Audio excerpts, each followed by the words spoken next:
waa PASTEF bu département bu Guédiawaye amal nañu samedi gi ab journée de don de sang fii ci hôpital Roi Baudouin bile action sociale nag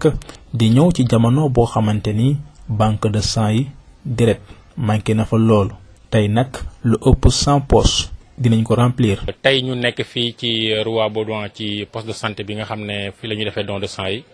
pour def comme ni ñu ko doon defee à chaque fois bu amee appel pour def don de sang ñu ñëw fi tey pour maye deret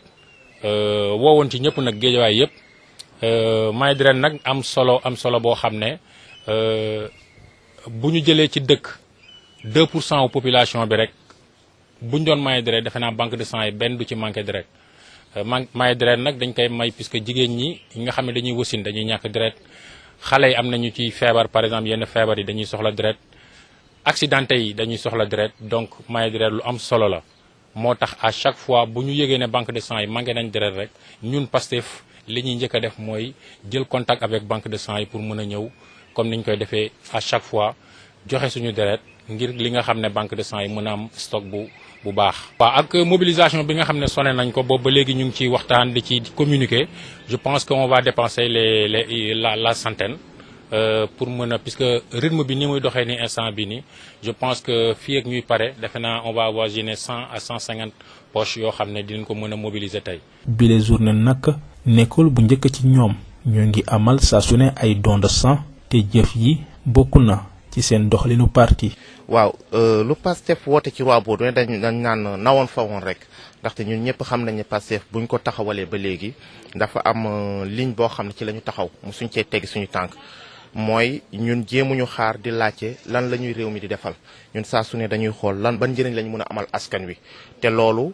parce que dañ ne ñun booy def politique dañ ko jàpp ne politique waroo xaar ba falu rek door a amal askan wi njëriñ saa su ne war nga mën a amal askan wi si njëriñ sa kéemtulaay kàttan te boo seetloo PASTEF dañoo am benn slogan suñu idéologie mooy le don de soi pour la patrie foog naa ne nag ku ne le don de soi weesuwul jël sa deret maye ndaxte joxe sa bopp weesuwul jël sa deret maye ndaxte bañ nañ ba nit ki bu ngeen jotee sax bur mu xamal ne la moom mbir mi jaral na ko lu ne naan la sama bakkan laa ciy teg sama deret laa ciy teg kon ñun tamit deret boobu dafa won ne rek dafa nekk benn mandargal boo xam ne dañ koy won askan bi rek xamal ne leen ñun Sénégal fan la ñu toll ak sénégalais fan la ñu toll bu ñu amoon tamit lu gën deret ñu mun ko jox sénégalais yaakaar naa nañ ko def sans hésiter du moment que nekkul loo xam ne day wàccoog suñu conviction nekkul loo xam ne tamit day yaakaar réew mi dara. foog naa su ma juumul bii mooy la 4e fois ou la 3e fois en 2 ans ñu koy def donc presque de manière périodique lañ koy def dañuy ñëw di ñëwaat di def di maye parce que dañuy xaar bu banque de sang bi soxla ñu maye waaye tamit yenn saa yi bu banque de sang bi soxlawul sax am ay demande am ay nit ñoo xam ne dañoo solliciter benn groupe sanguin spécifique loolu tamit au delà de maye bii ni yenn saa yi dañ koy defal. médecin de collecte bi daal di rafetlu bile journée de don de sang de PASTEF Guédiawaye te di woo askan wi ñu def ni ñoom ngir sauver ay bakkan. journée don de sang bi dafa nekk loo xam ne dañ koy rafetlu parce que comme ñu ko gisee ñun ñëpp temps yi rek manque de sang bi nga xam ne constaté nañ ko ci banque de sang yi te deret nekk na loo xam ne c'est primordial mënul ñàkk ci dund doomu aadama. raison pour laquelle biñ déggee ñu ne PASTEF Guédiawaye dañoo organiser don de sang bi mu nekk loo xam ne dañ koy rafetlu te di leen ci encourager ñu continuer sur cette même lancée. donner du sang c'est sauver des vies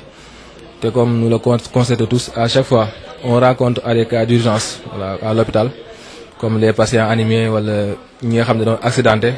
voilà ñi nga xam ne aussi ce sont des sujets drépanocytaires ñooñu seen prise en charge dañuy soxla ce liquide précieux pour leur permettre vraiment d'avoir une bonne prise en charge. Raison pour laquelle le don de sang est d'une importance capitale. Donc ñoo ngi profité daal di lancer un appel solennel à toutes les bonnes volontés ñu def comme li waa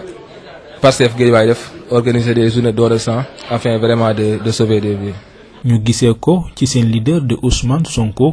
Mody Gadiaga di ko woo ngir mu wéyal action yu mel ni ndax askan wi gëm nañ ko te dinañ ko wuyu fu ne. jamono bu ne dina am kenn koo xamee moom mooy egsi pour li nga xam ne mooy ci dëkkam wala ci zone bi nga xam ne fa la nekk nit koo xam ne lu mu wax rek nit ñi dañ